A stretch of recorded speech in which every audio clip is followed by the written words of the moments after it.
Welcome to Grey County Life. I'm JC Coutts. I'm Sarah Carmichael. Joining us on the show today, we will be speaking to Julie, David, and Beth about the Art of Caring Gala coming up in November. Also, Amy McConaughey from Chapman House will be joining us, and Renee from the Owen Sound Animal Shelter will be in with an adoptable pet. Busy show once again. It's nice getting into spring. Finally, the warmer temperatures arrived last week, which was great. I still haven't been to the beach yet. Neither. Yeah, someday though. I saw, it was last week, a year ago, there was a beach day. I was in the water in Lake Huron in Port Elgin because it was just warm enough on that particular day to do it. Haven't had the... I'll say the guts to do it this year. Desire? No, I haven't had the desire to do it yet. But soon, someday soon. Yeah, I'm hoping to get to the beach. I mean, I love the sunsets at Sauble Beach. That's, you know, an iconic part of the summer that everybody has to see at least once. But for me, I don't really want to go out until Beach Burger is open. Oh yeah, that's a good place there. I crave Beach Burger, seriously. Like, I actually contemplated getting a part-time job working there this summer for the discount. And I'm not kidding. Like, I saw that the Sauble Beach Chamber of Commerce, they did a job fair, and they had different companies, different restaurants, stores, and they were all at the community center one Saturday afternoon, I think about 3 weeks ago, and I really contemplated going out there and applying to work at Beach Burger just so that I had a discount and, you know, direct access to the burgers. That's right. Oh man, can you imagine the tips you would get just working there in the summer with the tourists? I don't blame you for thinking about it. That's the other thing. Obviously, there's the financial gain as well, but it was more just the discounted burgers. The discounted burgers, well worth it. But yeah, no, it's been a busy couple of weeks. I mean, there's lots of events that are happening and a lot of people getting ready for those events. And I mean, I've been looking at what I want to do this summer as far as events go. And I know that there's the Meaford Harbor 5K. They have registration open. That's going to be happening in July. That's a big event that's been going on for decades.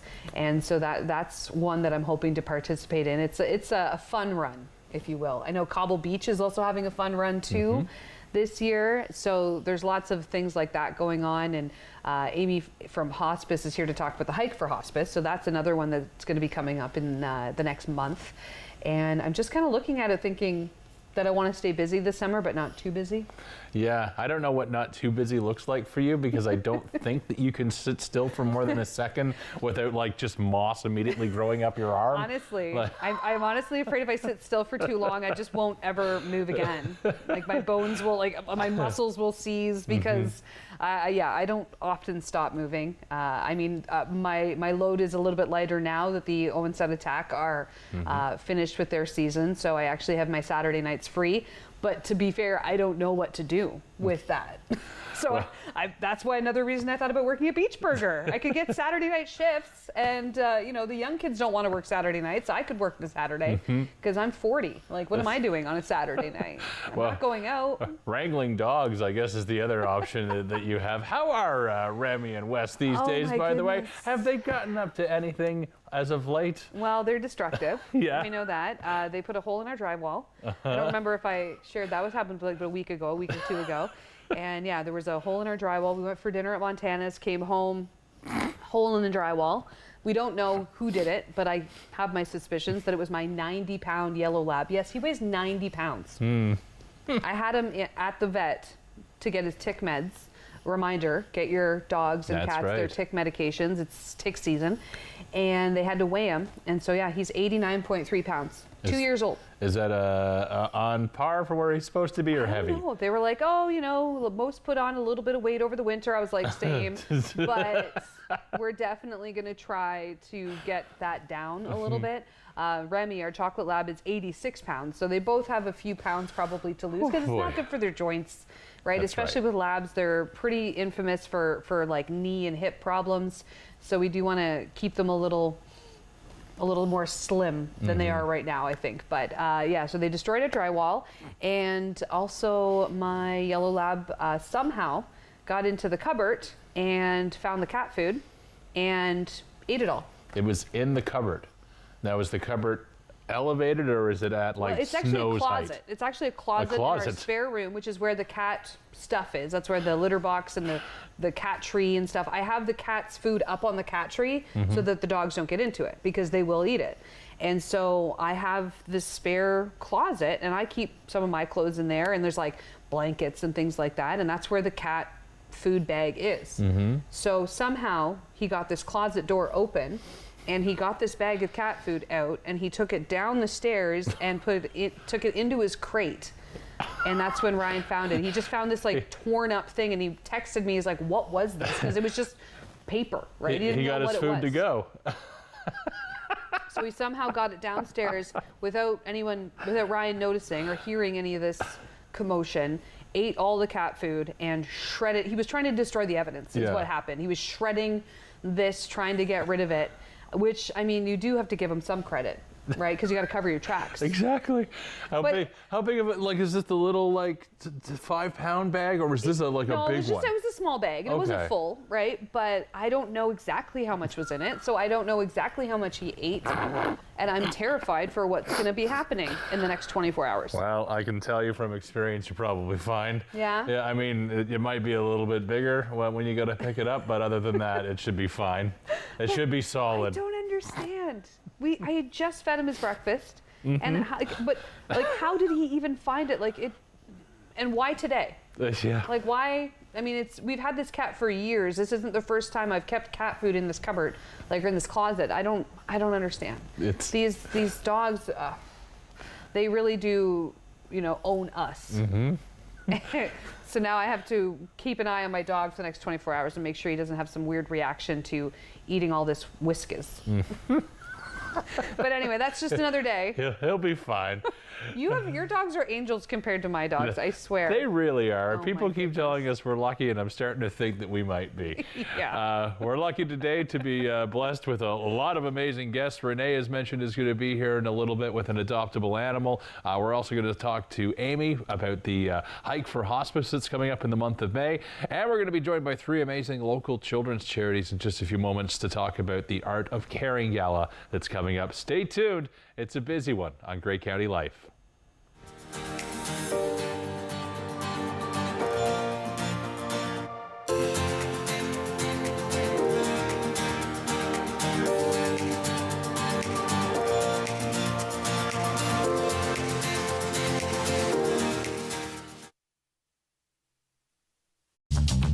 This program is brought to you by Ignite TV. Now you're in command. Visit Rogers.com for more details.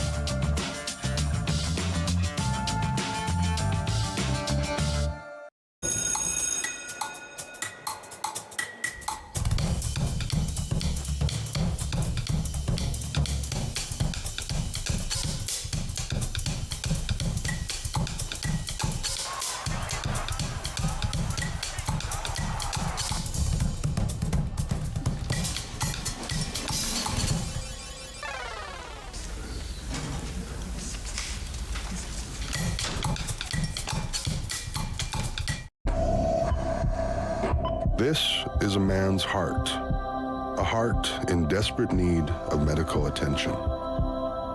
But because 78% of Indigenous people experience racism in healthcare, he may not get the help he needs.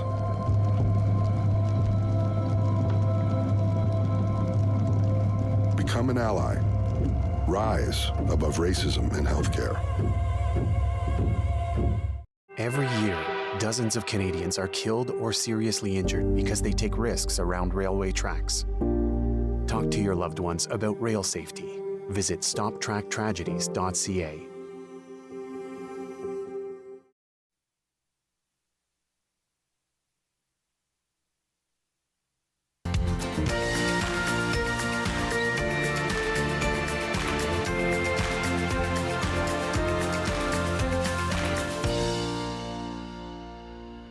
Welcome back to Grey County Life. Coming up on November 16th, there's a great event called the Art of Caring Gala. It's hosted by 3 amazing charities locally, and they are joining us now to talk about this great event. Over on the couch, we have Beth from Big Brothers Big Sisters, David from Keystone Family Services, and Julie from Bruce Gray Child and Family Services. Hello, everyone. Welcome. Good morning. Welcome. Thanks for being here. Thanks for filling out the couch. I know everyone's is everybody okay there? We're good. Everybody's good? Okay. Well, we'll call the fire department if we need help getting you off the couch after this interview. But let's, first of all, talk about all of your respective organizations and learn more about them on their own. Beth, you're on the end of the couch, so we'll start with you. Big Brothers Big Sisters Grey Bruce, and now expanded as well. Yeah. I have to get used to saying that. What's the new official title? Big Brothers Big Sisters are Grey Bruce and West Simcoe. West Simcoe. Yes, so we did just recently expand. That was probably about 2 years ago now. And we've certainly seen our agency grow quite a bit since then. A lot of people know us for our one-to-one mentorship program, but I like to say we provide sort of intergenerational services with an intergenerational impact. So we really try to provide preventative services to the community. We do a lot of group programs now. We run in-school programs, and we're really just working with youth and families, bringing together volunteers, young people, and it's really about creating a better tomorrow. Yeah, and I love your youth council. We did just recently start a youth council. They certainly teach us a lot, and is really been a successful program. All right, Julie is next on the couch, Executive Director of Bruce Grey Child and Family Services. Julie, tell us about your organization. Yeah, so Bruce Grey Child and Family Services is a child protection agency. So we work with parents to make their children safe at home. So most of the work we do is in the community, but we also do, unfortunately, need to take kids into care sometimes. So we do have foster parents that work with us and adoptive parents who work with us, as well as we have quite a large core of volunteers who do a lot of driving for us. So they transport children across our 2 counties, sometimes down to medical appointments in London. And we also try to provide things for our families that they wouldn't get out in the community. As we know, times are getting tougher all the time. People don't have the same kind of money or financial resources that we have. So we like to provide children with opportunities that are being provided service from us, so such as camp. We like to make sure that everybody gets a snowsuit in the winter and has hats and mitts. And to do those things, we need to fundraise from the community and to get those dollars, because that's not things that we're provided by the government to do. And at the very end here, from Keystone is the Executive Director, David. David, tell us about Keystone and what your organization's all about. So Keystone is the child and youth mental health service provider for both Grey and Bruce counties, and that's mental health services from 0 up to about 18 years of age. And we do a large number of mental health services for children, youth, and families as part of our continuum of service. Everything from brief walk-in services. We have a virtual walk-in service that's sort of a provincial framework. We do ongoing counseling. We have live-in treatment services where kids who really do need to have that sort of intense treatment perspective are able to come and join us for a month or 2 months and get a bit of a break from the scenario that they're in and get some help on how to improve their own situation and move back into the community. We partner with the school boards, we partner with the hospital and services. We also have a whole prevention side, so when we talk about kids with snowsuits, we have volunteers that go up to the hospital and hold babies.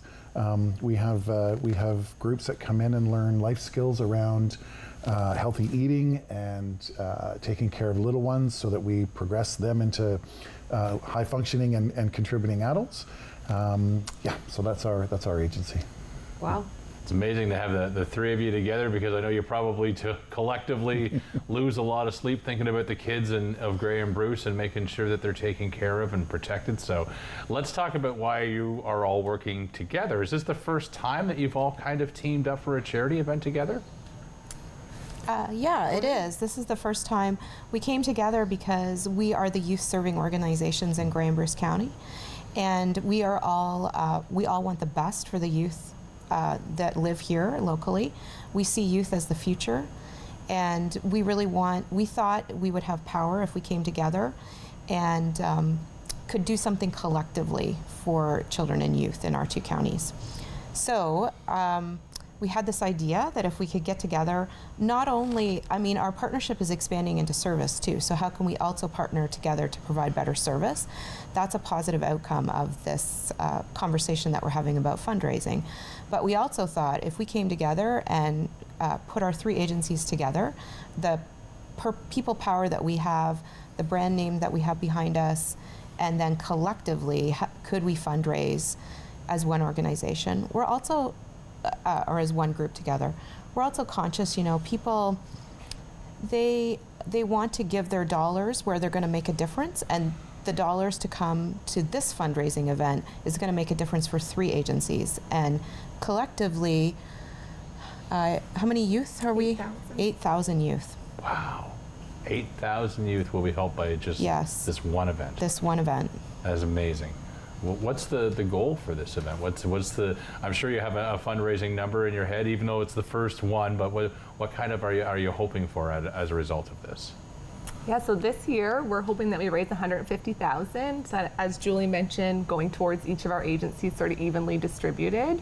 And we expect to bring in those numbers from the 3 different communities. We wouldn't want to sort of miss this opportunity to thank Bruce Power, who came in as our lead sponsor for the event.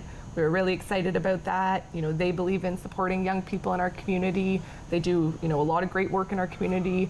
And it was wonderful to see them come in and back us. We still are looking for sponsors. So if you're a business in the community and you're interested in getting involved, we really are looking for individuals that are wanting to come out to the event with their tickets, purchase, bring out their business, bring out their team. And as Julie said, just supporting all 3 of our agencies. Right. So the Art of Caring Gala, what is this event going to entail? Yeah, I'm happy to speak a little bit about that. We do a lot of fundraising at Big Brothers Big Sisters. As Julie mentioned, a lot of government-funded agencies are also seeing quite a bit of gaps in their need. So this event is really about the art of caring. It's a gala. It's going to be black tie event. We're expecting to host around 200 people, happening November 16th at Cobble Golf. And we'll be sort of advertising leading up. The event itself is really a night to come together in support of the community. We will have, a 3-course meal. We'll have appetizers as you come in. There will be artwork as well, which we're really excited about. We're hosting an event in August, and we're going to have youth from each of our respective agencies coming out to that, creating some really unique pieces, and those items are actually going to be raffled off, with some of the proceeds going directly to the child who made that piece of work, and of course to the agencies as well. So you can bid on some artwork there. We'll also have a live auction with some larger items where people can come and bid. And we are just in the process of as well sort of collaborating with a couple different groups to bring in some youth musicians. So some of the music that you're going to hear that night will actually be young people in our community showcasing their talent. So we're excited about that. And we have some special treats that night, but we don't want to give it all away because we really want you to come out so that you can experience the event for yourself. Right, yeah, come and find out kind of thing. Yeah, obviously it's a little while away still in November, but are the tickets already on sale for this? So tickets are going to go on sale in May, and you can visit sort of any 3 of our websites. And then just directed to Big Brothers Big Sisters for the actual ticket purchase, but tickets will be going on sale in May. Perfect. And obviously events like this do need a lot of volunteers. Your respective organizations run on a lot of volunteers, but you still probably will need some help with this one. David, if people want to help out, what's the best thing for them to do? I would suggest that if folks are thinking that they'd like to contribute time or effort, that they would reach out to one of the 3 organizations. We meet, I would say, continuously to plan this. We're actually meeting this afternoon. So if someone has interest, reach out to us and we'll make sure that they're plugged into the appropriate place where they'd have the biggest impact. Yeah. Sponsorship opportunities, you mentioned that you're still looking for some, Beth. Bruce Power, of course, is a big one. They're huge when it comes to things in our community, but obviously it seems like they really recognize the importance of supporting the youth here. Yeah, so Bruce Power sponsors all of us individually, actually, outside of this work. So they contribute to all of our work, yearly. So we get that annual support from them. And then this year, they're making a large donation to be our headlining event sponsor. So just like you said, really making a commitment, really showing their support. We're right in their catchment. We're expecting to see some of their employees out.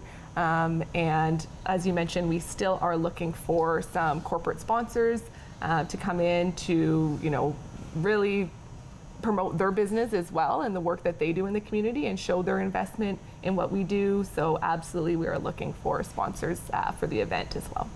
Is there is there a sponsorship brochure that's on the websites with different levels of sponsorship? They'll find that information there if they go to look. Yeah, absolutely. You can pop onto our website. It's sort of posted on all 3 of ours. Great. And you can check out all the details there. Okay. Let's talk about, obviously this is a big one for the collective organizations, but of course each organization on their own, you are very busy doing your own fundraising. So I'm kind of curious, and we'll go down the couch starting with David, just about anything right now that Keystone is working on, any upcoming fundraisers, if people wanted to support something individually that might be coming up before November, what should people keep in mind? You know, we don't have anything specific. I think what we did as a commitment to this group is to say, for this next year, we're going to step back from any of the individual opportunities that we would annually run, like a golf tournament or something like that, so we can put our energies into a big event collectively. And you know, we do have lots of folks who donate ongoing, which is an amazing thing. Thank you to all of those wonderful people of Grey and Bruce that open their pockets up to us. But this one, we really are putting all of our energy into this and saying if there's an opportunity for folks to really think about how to donate to something at Keystone, this is the event to think about. All right. And Julie, is there anything happening with Bruce Grey Family Services? So we've taken the same approach that David talked about, that we're not doing a fundraising event outside of this. I think it's really important for people to know that our union is sponsoring this event too. They've come on as one of the sponsors.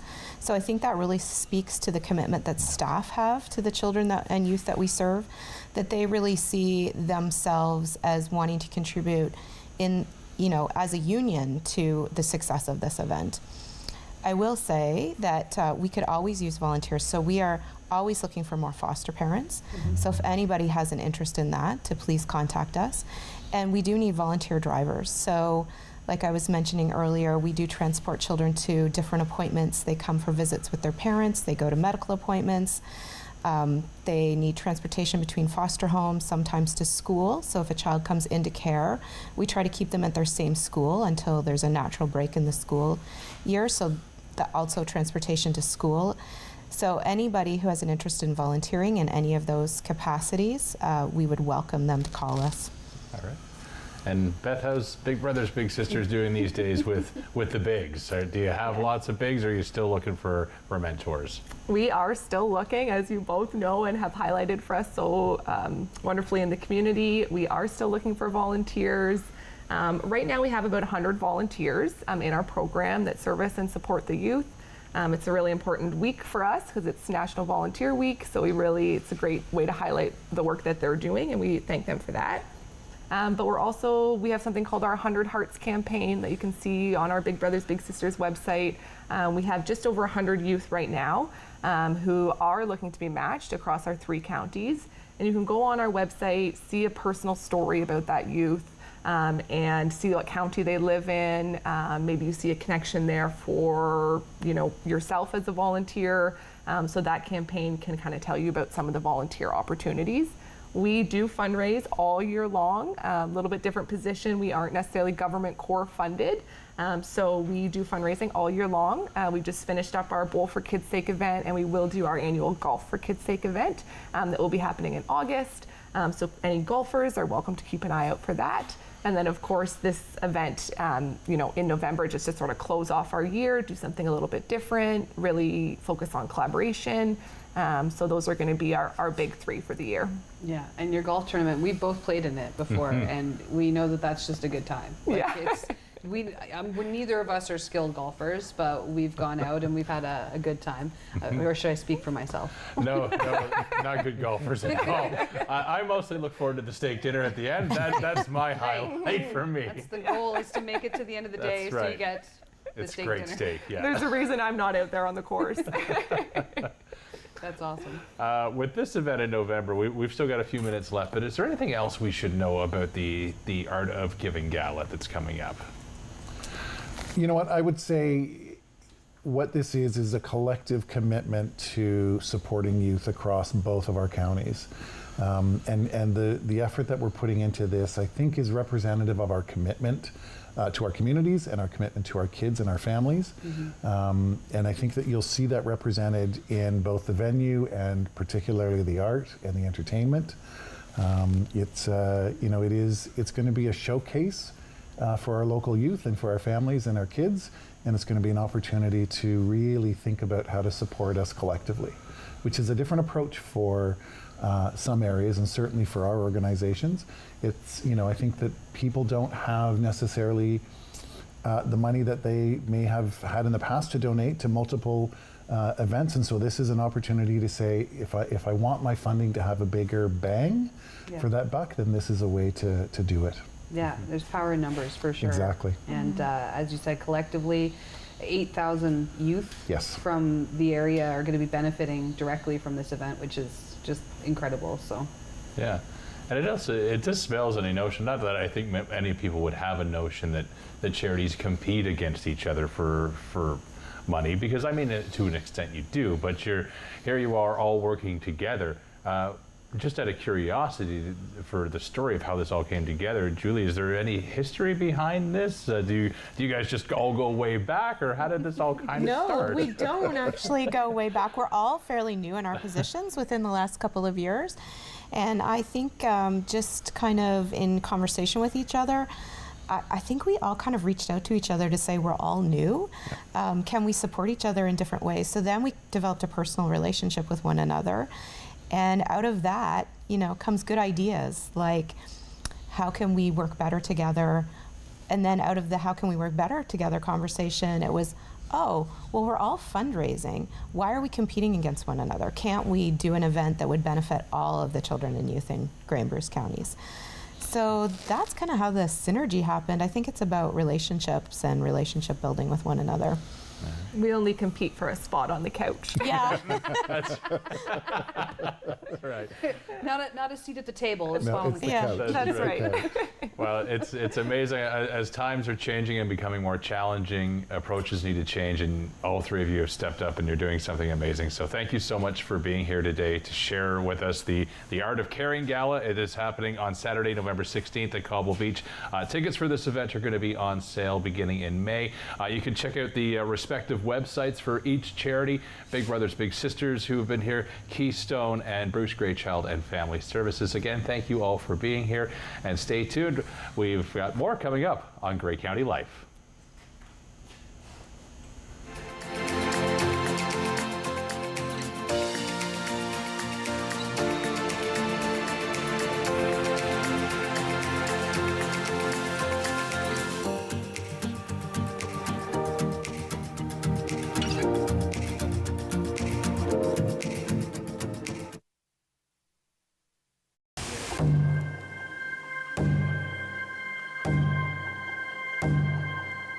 Heartbeat of Mother Earth, I feel you and embrace your warmth. I see you dancing through the trees. Your song floats on the summer breeze. Community, we come together. We are the voice of our ancestors. Thankful for how much you bless us. Feel the thunder in the drum. All our voices sing as one. Feel the power, feel the pride. Feel the drumbeat deep inside. Feel the boom, feel the bass. Let's let go of time and space. It'll make you dance, it'll make you sing. Ode Wegun, Wedok Wishin. The drum will lead you, take you far. Always remember who you are. Joining us on the next Grey County Life, we'll be joined by Tom and Sam from the upcoming production Sexy Laundry. Also, Katie McLeish will be joining us from the Owen Sound Library to talk about the Youth Film Festival. And Renee will be here from the Owen Sound Animal Shelter on Grey County Life. I'm Carol Merton. Please join me for HealthLink, a program connecting home, community, and healthcare. Please join me and watch HealthLink on Rogers TV.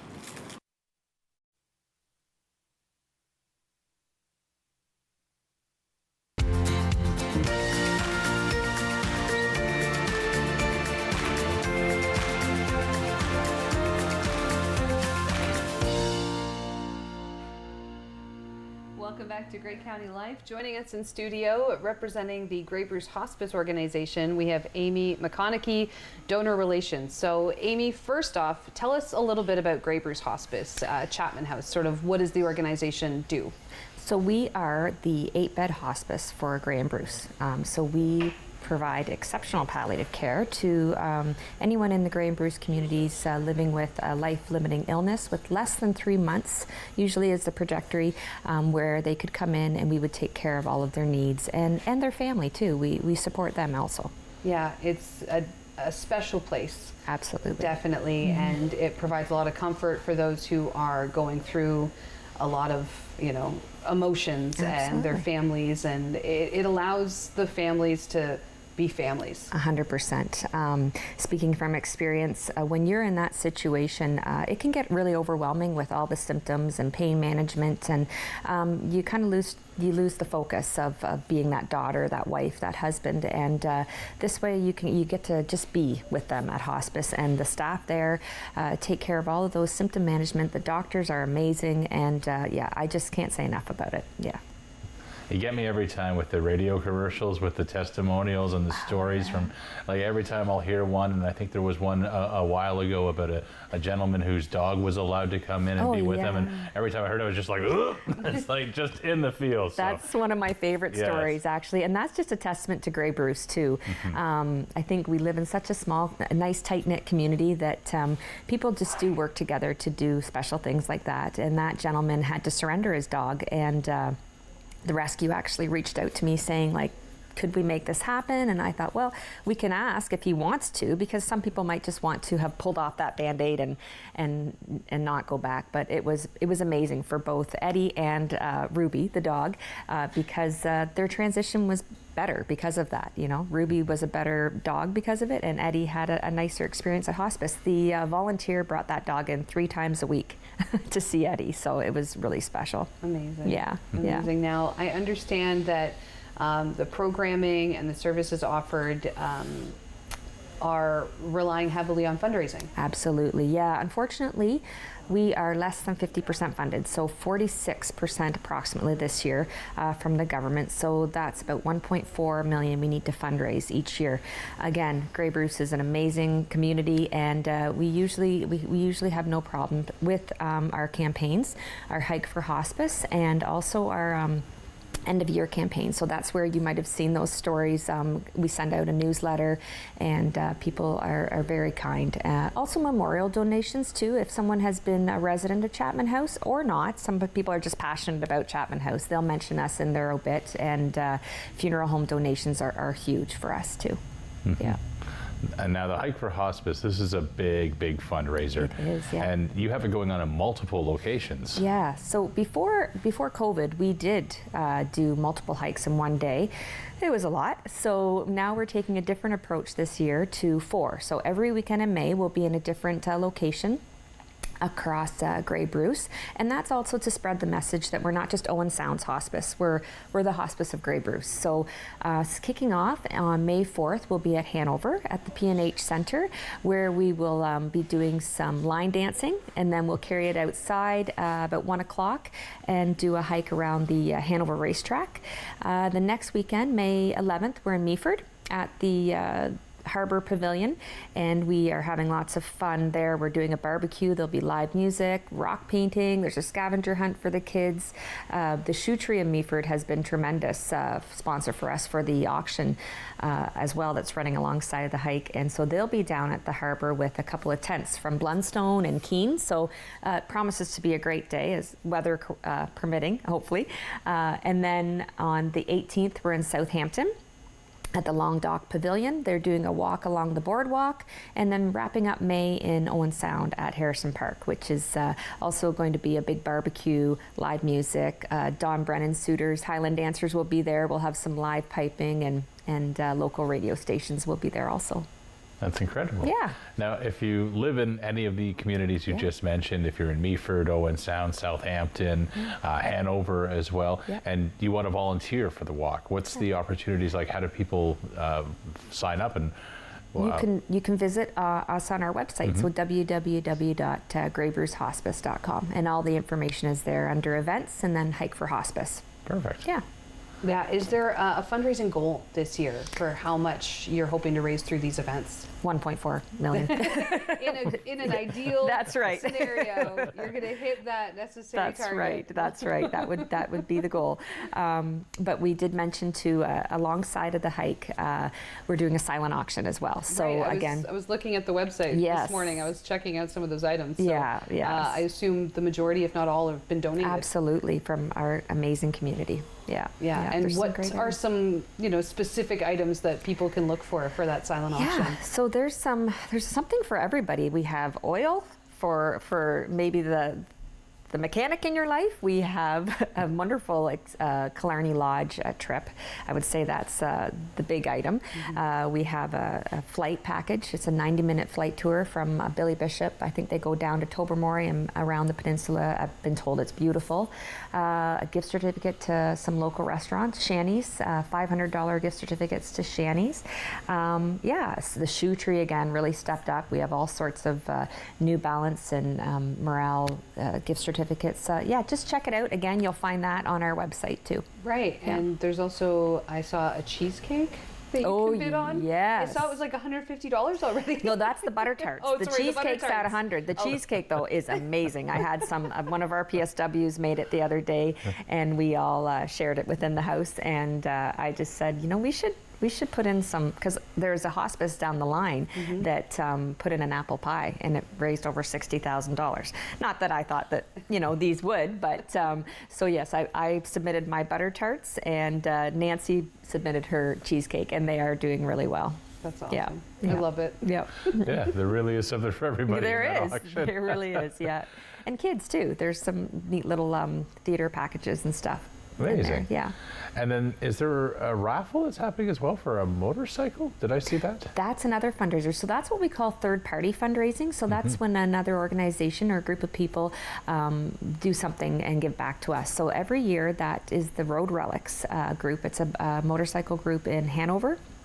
And I don't know if it's captain or leader of that group. I'm probably wrong in saying that, but his mother passed away in hospice, and ever since he's just been a champion. And they have raised over $60,000 for us since his mom's passed away, with these bike raffles and wing nights and things like that. So that is amazing. Yeah. All right, so there's details on the raffle, I know for sure, on the Facebook page and on the website as well. If anyone's looking for everything is on our website, and absolutely follow us on Facebook. There's always some heartwarming stories that we share. Right, getting everybody right in the feels. Yes. And of course, I do follow your Facebook page, and I see that you do have a lot of generosity from various companies and individuals, and even I've seen some fairly young kids too, coming in with donations. Yes, we had Cohen this Christmas, for instance, a young boy whose teacher gave the class $1 to give back, and he chose to buy some markers from the dollar store, and started innocently enough just creating some pictures and selling them, and it just went viral. And he raised over $17,000 for us at Christmas. So it's just amazing. Yeah, that gets you right in the feels. Yeah. Yeah, and that story really took on some life after it went viral, because I was driving to work one morning and I turned to CBC Radio, and Cohen's on CBC Radio, and then I see he's on a BC news station. So where was the furthest that anyone reached out to Chapman House to talk about that story that was inspired like we went by? national. Went national, all over. Yeah, we had an interview. And Cohen is still a champion of hospice. He's hiking for hospice, and his grandma is now a volunteer with us. So that's amazing. Yeah. Yeah.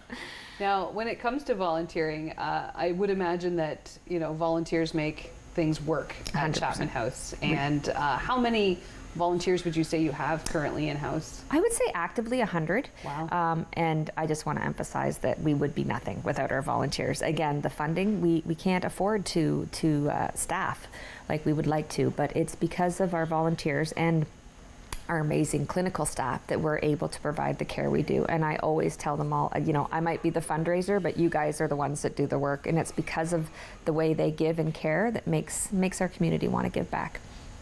Yeah. And if people are thinking about volunteering, I mean, we talk about so many amazing stories like Cohen's story, and what does a volunteer shift look like? Can it be pretty much anything that someone wants to do? If you want to have, minimal contact, but you want to help clean behind the scenes, is that an option? Or if you want to actually sit with the patients and talk and be an ear, is that an option? Absolutely, yeah. We have a lot of different areas. So we have the resident and family care, so that would be more of the hands-on with the resident and family in the back. And there is a little extra training that we provide for those people. It's the fundamentals of palliative care, just to prepare them for anything they might see and hear. Otherwise, we have reception volunteers, which is crucial for me, especially too, at the front of the house to help kind of traffic control. We have gardening volunteers, we have laundry volunteers, we have fundraising volunteers. Yeah, there is something for everybody, and not everybody has to be an extrovert and comfortable with people. A lot of our volunteers like to do things, like you say, behind the scenes. So, yeah. Is there a minimum amount of volunteering that needs to be done just to kind of stay on the active roster of volunteers? No, that's the nice thing, because a lot of our volunteers are retired and have a life. They might go away for the winter or be busy in the summer with their own families. So absolutely, casual volunteers are more than welcome. Yeah. Amazing. Is there a minimum age for someone if they wanted to become a volunteer? Yeah, we do have to.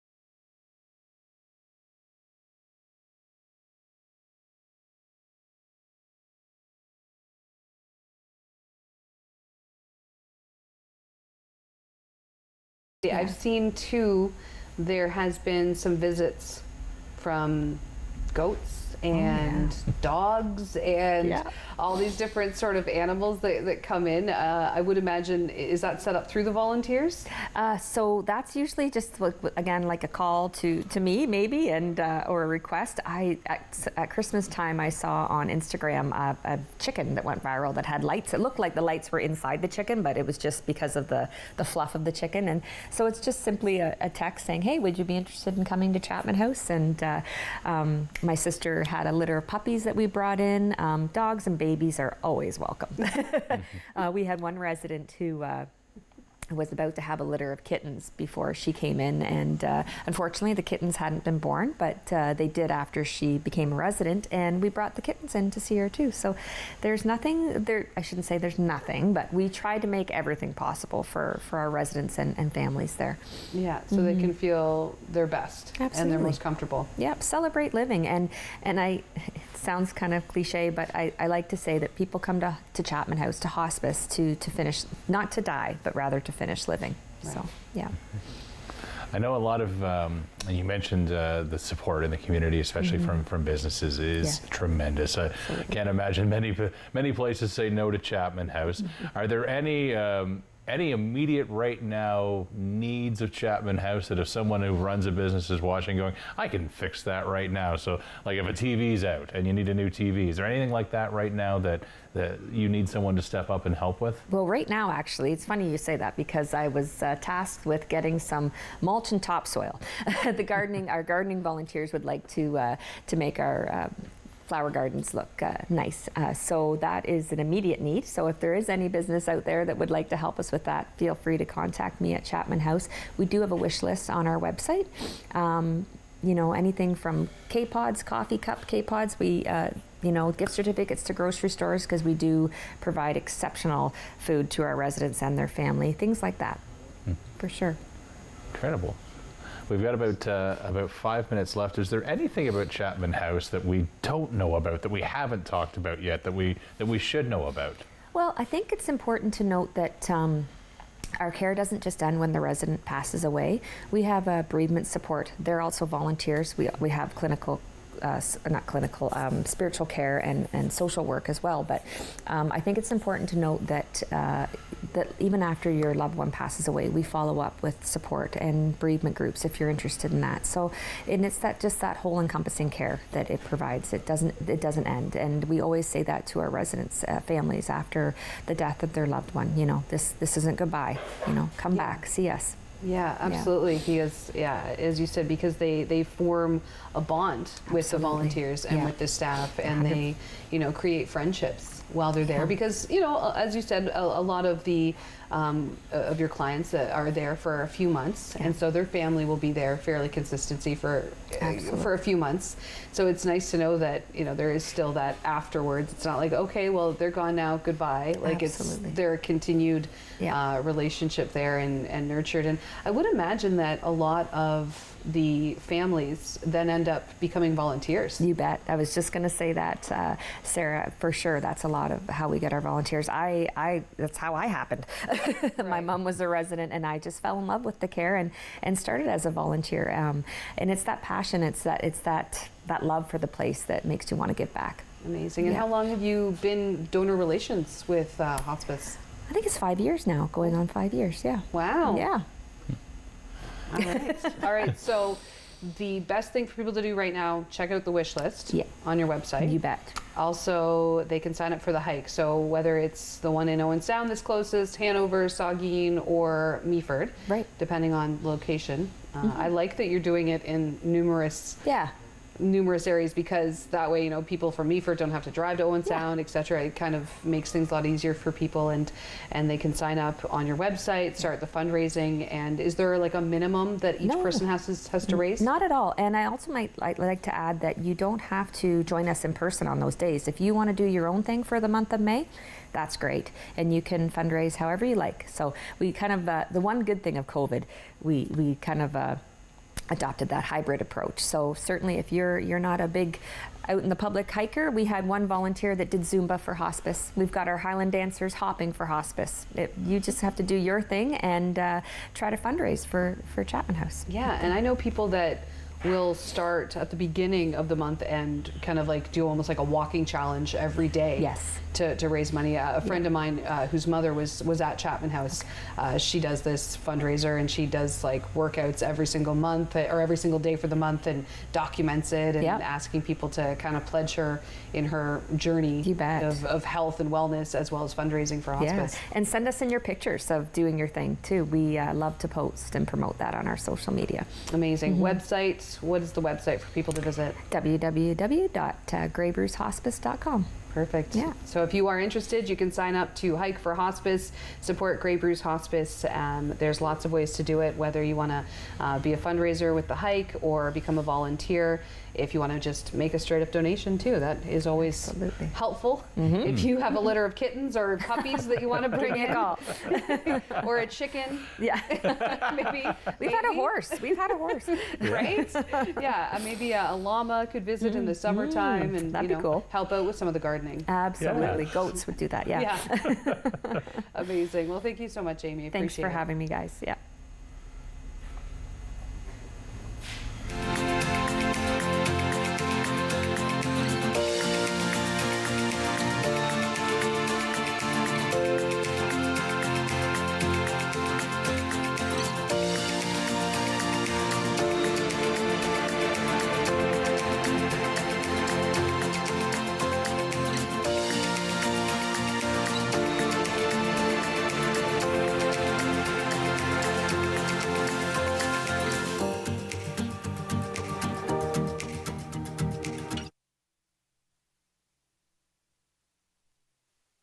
With Rogers TV, you can cheer on the home team from the comfort of your living room.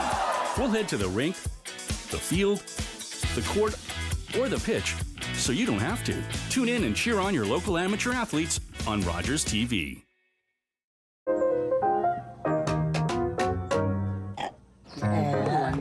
Steve.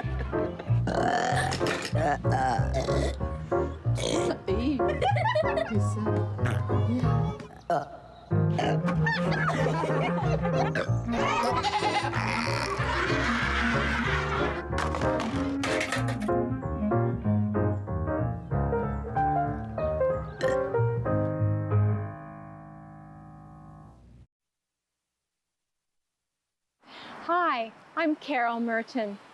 We All Belong, Voices of Lived Experiences is a Rogers TV program that tells about the struggles for survival for those who are marginalized and vulnerable in our community. Please join me for Voices of Lived Experiences on Rogers TV.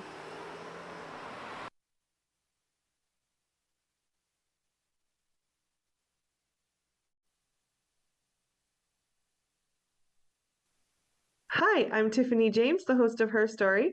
Join us on Rogers TV as I interview various women in our community on how they found success in their own way.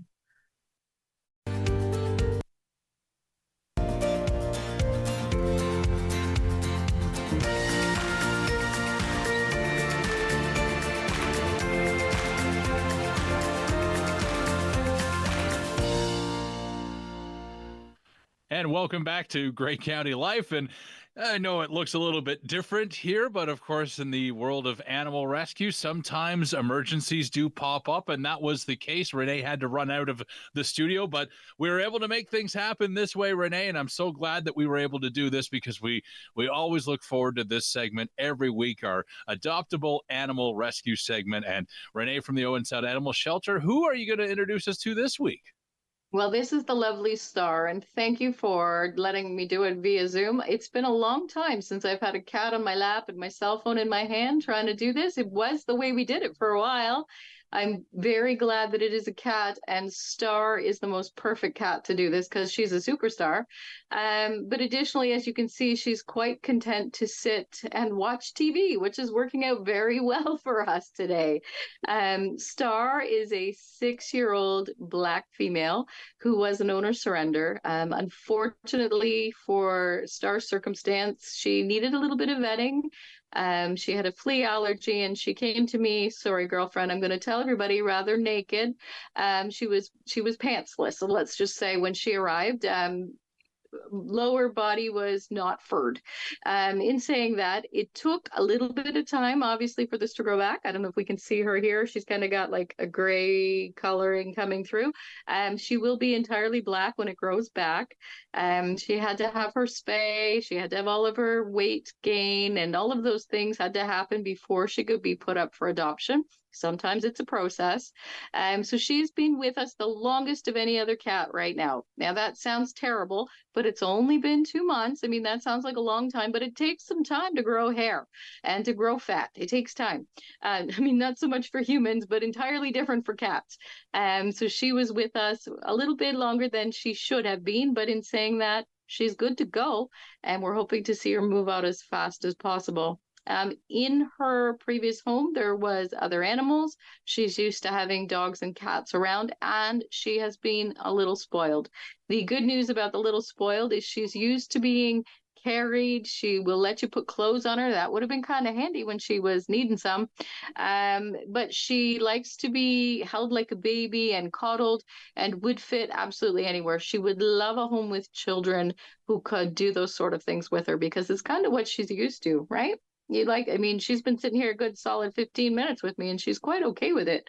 Huh? Aren't you? Quite okay with it. She would fit just about anywhere. She has been an indoor only cat. I love to mention that when we have those because people often prefer them. This means that Star has no interest in going out your front door, which we also love and appreciate. So if that's something that you're looking for, some people are very particular about those sort of things. This might be your next option. Her disadvantage now is that she's black. They're not quite so flashy, not quite so standouty as some of our prettier cats. I don't mean that offensively. I think black is beautiful. So quite often people look past them. They look for the ones that stand out a little better. She's not doing that for them. So we're hoping that somebody's just going to love her for who she is and not what all those bad rumors about the black cats. To be honest, it's just a color. It's okay. It's okay. You're not bad luck at all, are you? No, you got pretty lucky, didn't you? Yeah. She's now drooling up my sleeve. I wish. This is the disadvantage to the cell phone. I'd show you the puddle if we had the whole screen. There's a giant drool puddle. She's very happy to sit here. Yes, you are. Yeah, you are. Okay. Thanks for that. Goodness. So yeah, she'd be ideal in a home where she could just be a lap cat, realistically. Yeah. She seems to be quite happy in this predicament, aren't you? Yeah. Can I roll you around a little bit so they can see more of you? Okay, maybe not. There. Oh, yeah. There's your face. She is a small cat. She is fitting entirely in my arms. Certainly we have some real biggies in here and some of them a lot smaller. This would be a good match with somebody who maybe can't lift something a little heavier, maybe a senior home, or maybe your lap's just not that big. This would be a good option. Right? You're just a small cat, a kitten forever. We could pretend, right? It'd be a apartment cat. Exactly. No big space required for this one, right? She's listening to something outside the door. It's okay. Just pay attention over here. There we are. There we go. Renee, I heard you mention she's the second longest tenured cat at just 2 months. Is that right?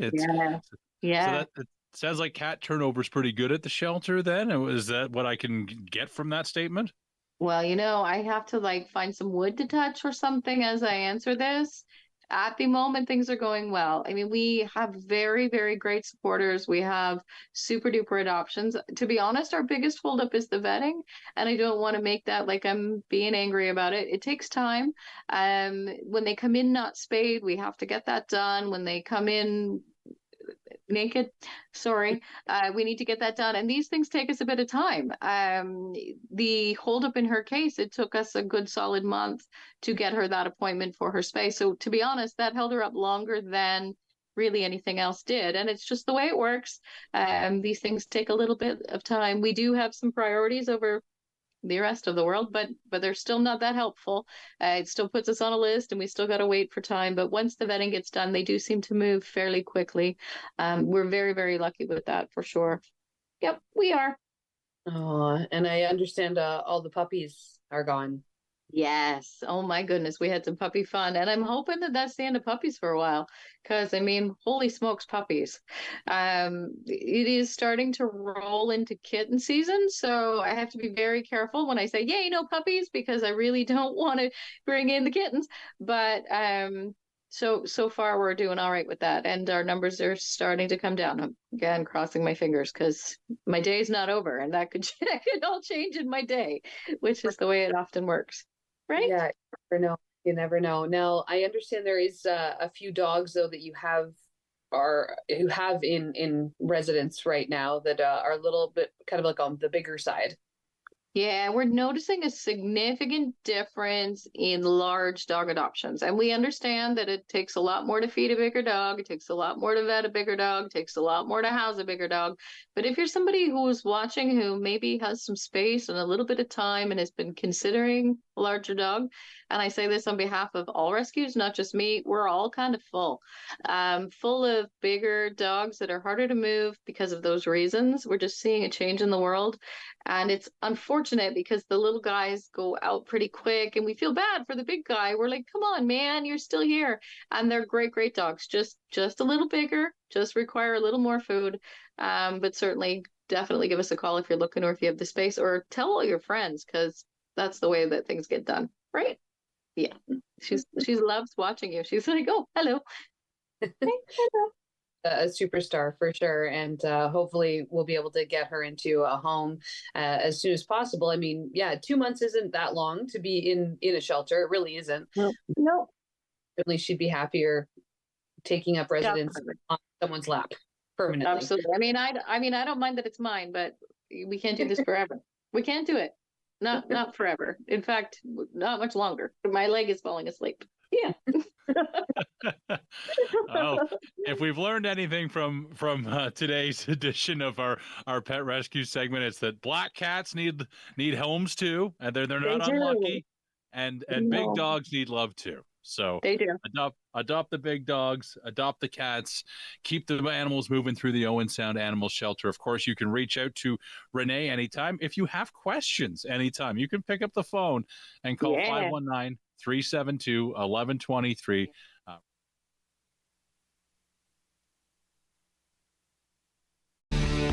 Connect with us by visiting our website or email us at comments@rogerstv.com.